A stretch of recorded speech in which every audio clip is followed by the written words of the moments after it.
Pues aquí seguimos trayendo la emisión de este canal de YouTube Nelter de la Cruz de la mañanera de AMLO.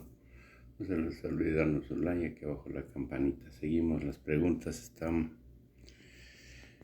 ahora contra Morena. La corrupción, dice el periodista. Vamos a escucharla, ¿qué les parece?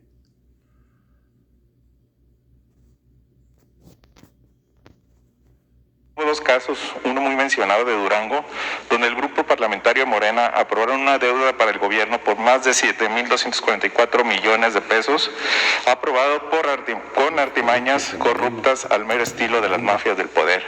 Este crédito fue solicitado por el actual gobierno panista y se pudo lograr por los votos de Morena y PT, donde previamente se cabildeó por el presidente de la Jocupo, Iván Gurrola Vega, y el diputado Otniel García Navarro, de igual manera por el presidente estatal del partido. La intención, convencer a sus compañeros de bancada y aprobar el crédito a cambio de un supuesto apoyo económico.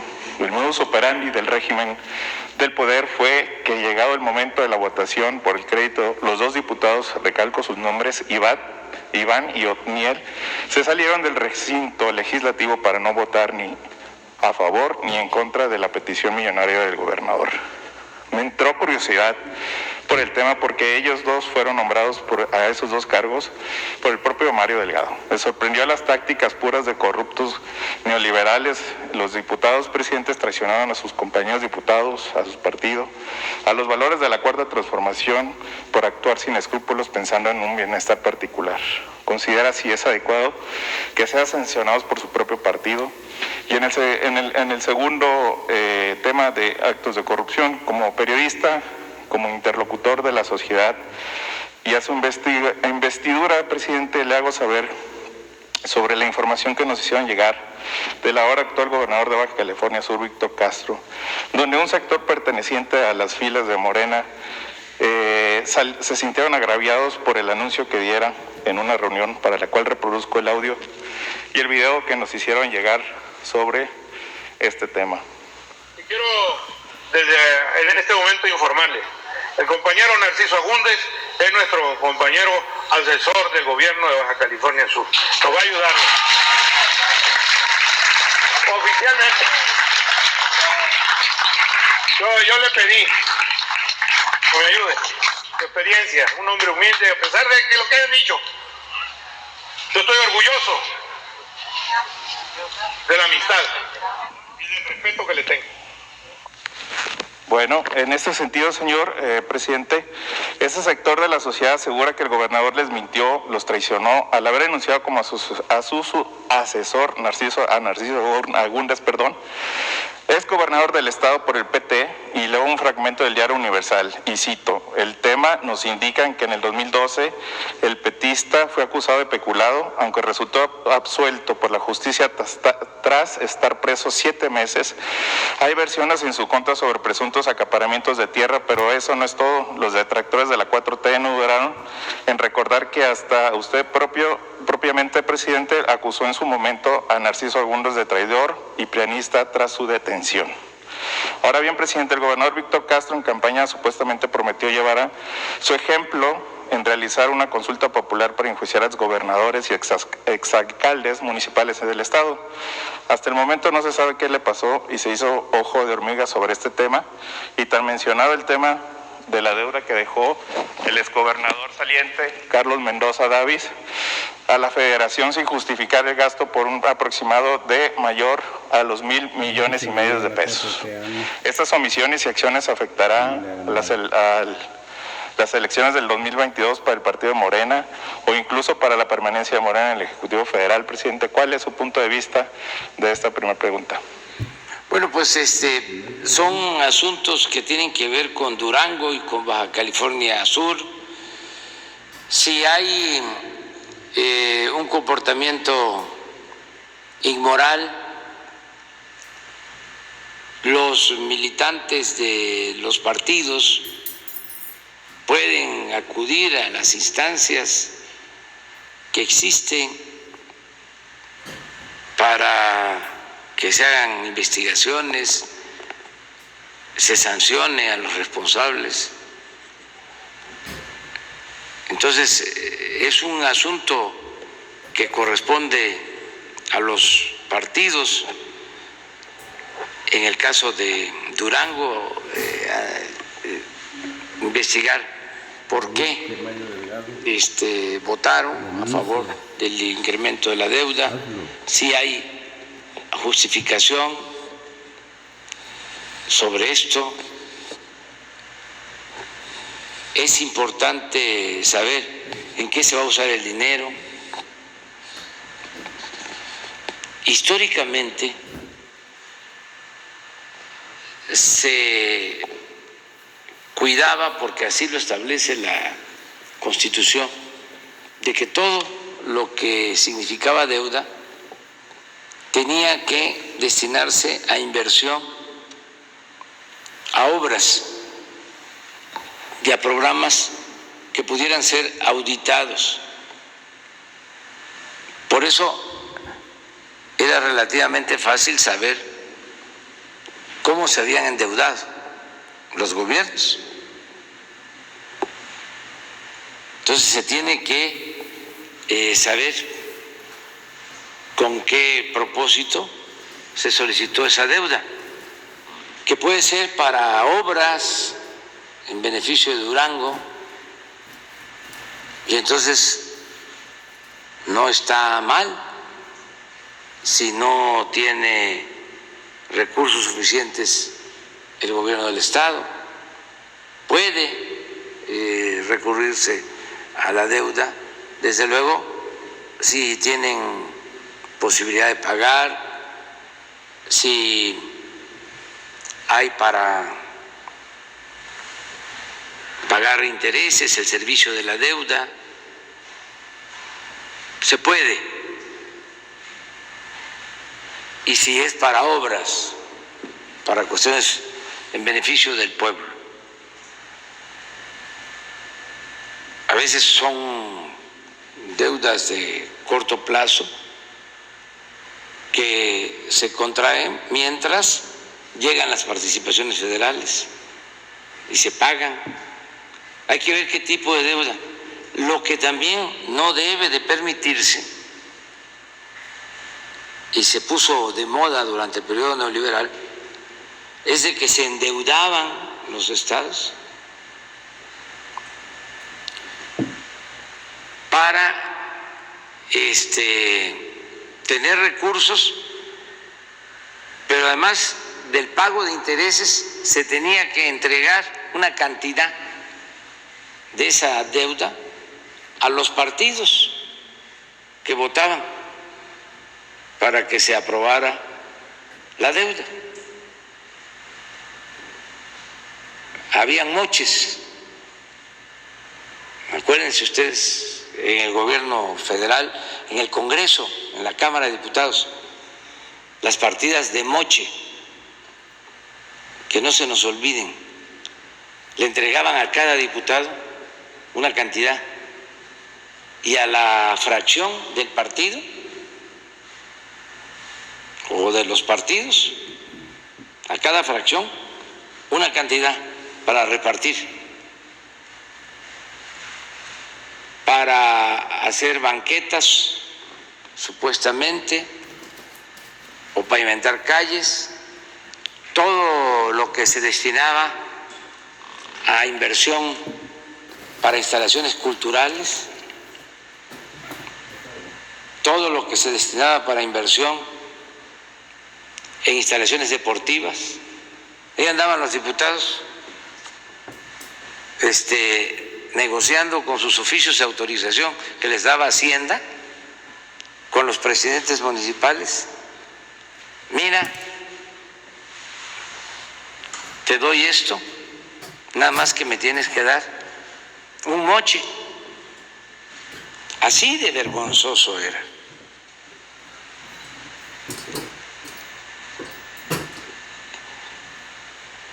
Y no importaba que el diputado fuese de Baja California Sur, podía negociar con un presidente municipal de Quintana Roo o de Chiapas. Por eso se aprobaba el presupuesto por unanimidad, porque los maiciaban no voy a dejar de repetir que en los 3 años que fue secretario de Hacienda, Carstens, considerado una gran eminencia por la tecnocracia neoliberal, corrupta, durante los 3 años que fue secretario de Hacienda, el presupuesto se autorizó por unanimidad. Un mago, un maestro.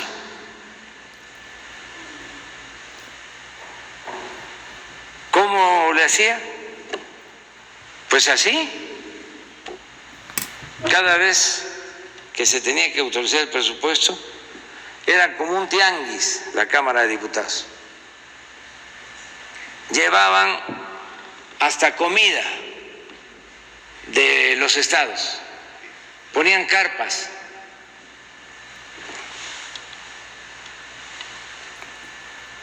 Para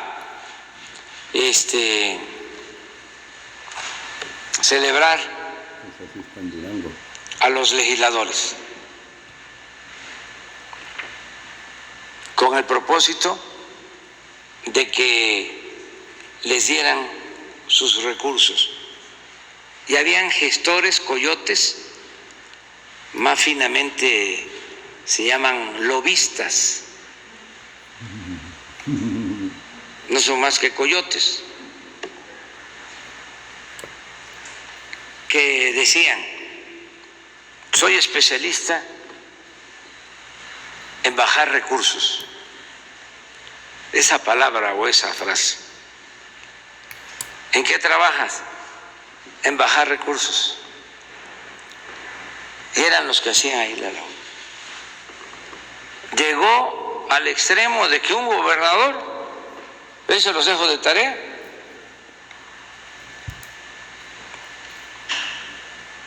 llegó a ese cargo por los moches, porque era legislador y era como el que recogía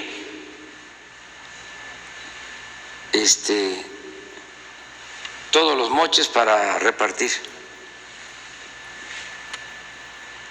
y el que comparte y reparte según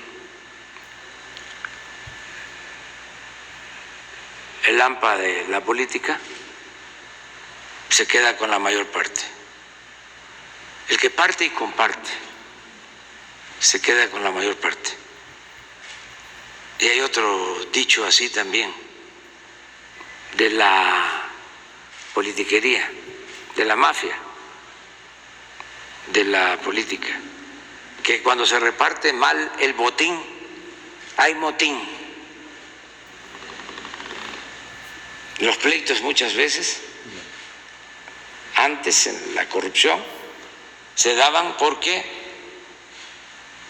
no se repartía bien el botín. Esto viene de lejos, ¿eh? Acuérdense que Bernal Díaz del Castillo, en la historia verdadera de la Nueva España, historiador, soldado, describe de que el tesoro de Moctezuma cada vez se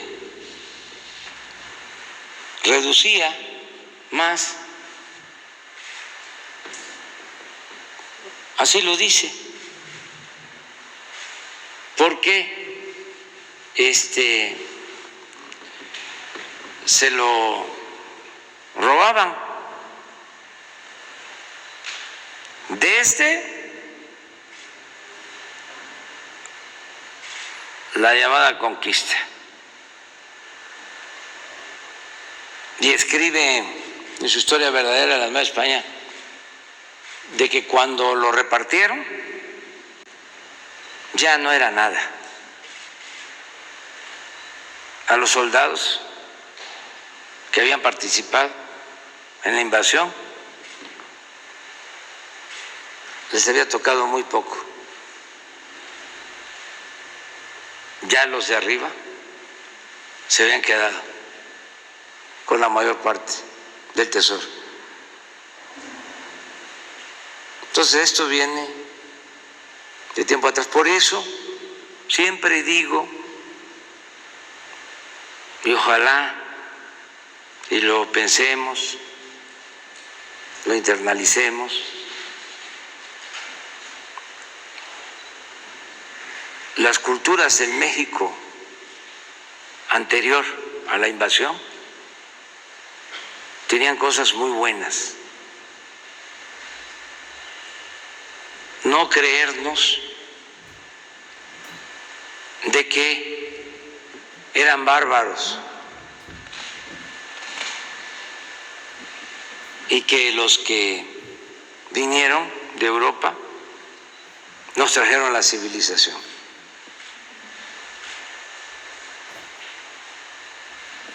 Pensar un poco en eso,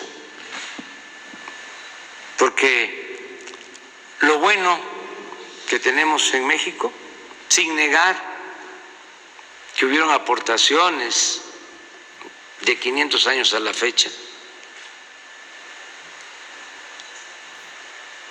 también,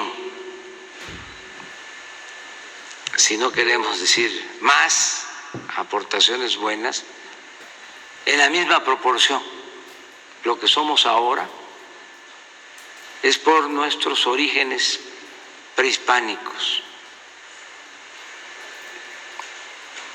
y no dar la espalda a ese pasado,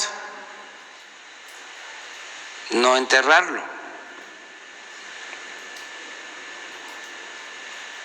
Porque muchos valores del pueblo de México vienen de lejos y esos valores son los que nos han permitido salir adelante. Esas culturas son las que nos han salvado siempre. La vez pasada hablaba yo de la importancia de las culturas, de cómo bombardean, destruyen Japón y renace por las culturas de los pueblos, porque no es lo material lo importante, son las culturas. Pero en fin, es muy interesante. Sí, gracias, presidente. Ya presentaste tus denuncias, corresponde a las autoridades verlo, en este caso los partidos. En lo que menciona sobre Baja California Sur, pues corresponde al maestro Víctor actuar bien. Yo le tengo confianza al maestro Víctor, lleva mucho tiempo luchando, es un hombre honesto, es una gente íntegra y creo que le va a ir muy bien al pueblo de Baja California Sur.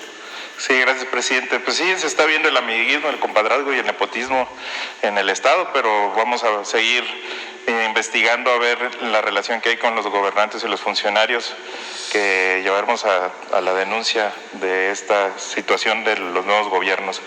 Presidente, mi última pregunta. Uno de sus grandes objetivos, hablando de moches, ha sido fortalecer a Pemex y garantizar el abasto suficiente de gasolina.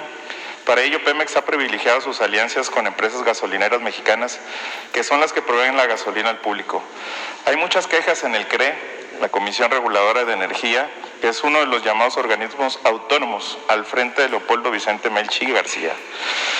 Por simple burocracia o no se sabe por qué razón, tienen detenidos cientos de permisos que existen más gasolineras que brinden un mejor servicio al suministro público. ¿Sabe usted qué está sucediendo dentro del organismo? Ya que igualmente han salido varias notas de donde denuncian moches en la nueva CRE, y pues es importante saber cuál es la razón que ocurre ahí en este instituto. Bueno, yo creo que los consejeros de la CRE son gentes honestas, serias, responsables.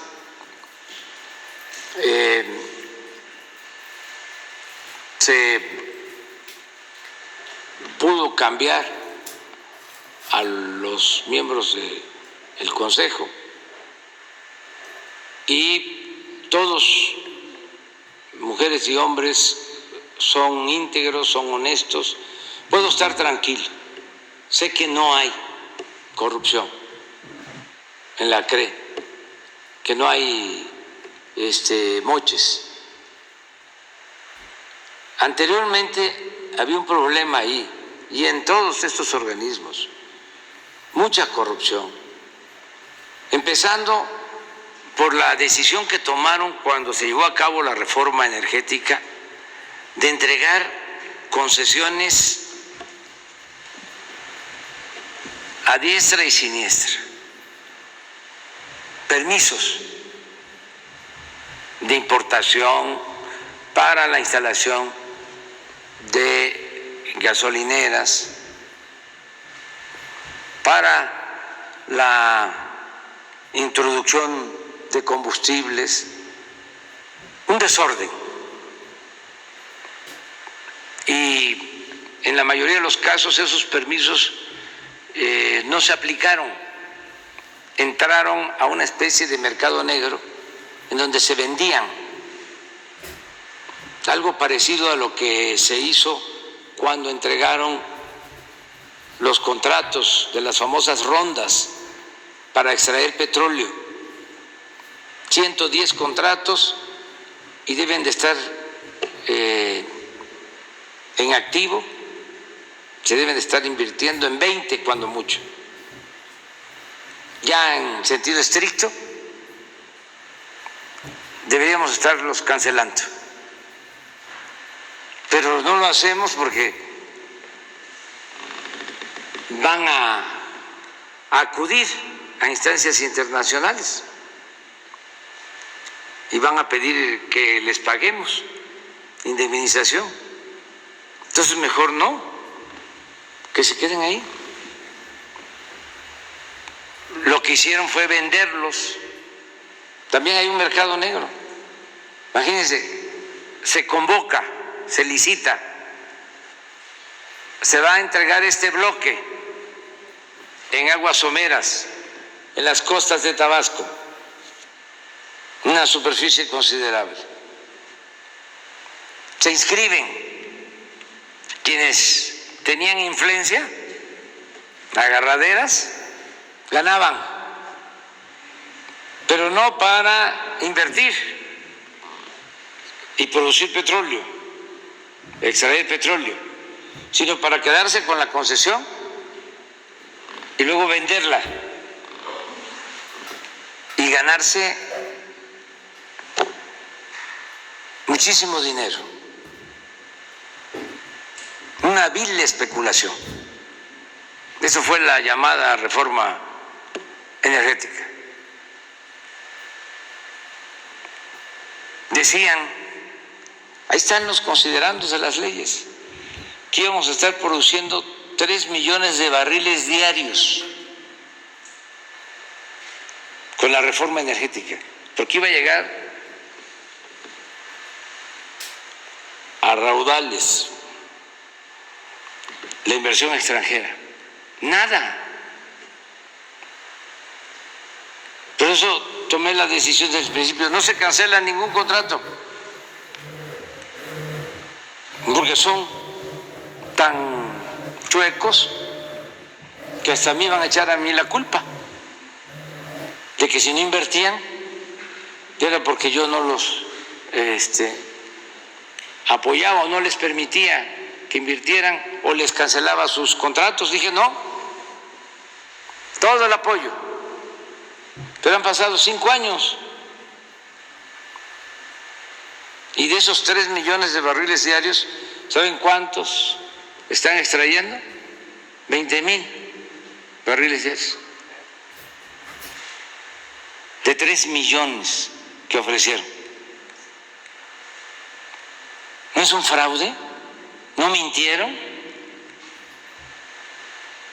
Y todos los medios de información apoyando la llamada reforma energética. Me acuerdo que cuando Calderón había unos mensajes, a ver si de repente los consiguen ahí en las redes, en las benditas redes sociales, porque ahí queda testimonio de todo, donde decía el gobierno: tenemos un tesoro en las profundidades del mar. Nada más que necesitamos inversión y necesitamos tecnología para extraerlo. Y requerimos de una reforma.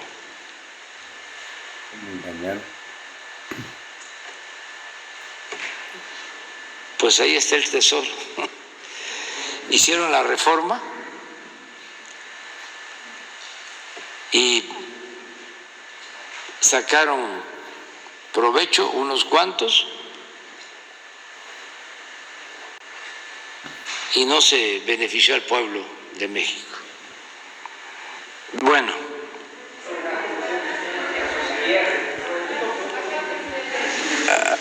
las dos compañeras.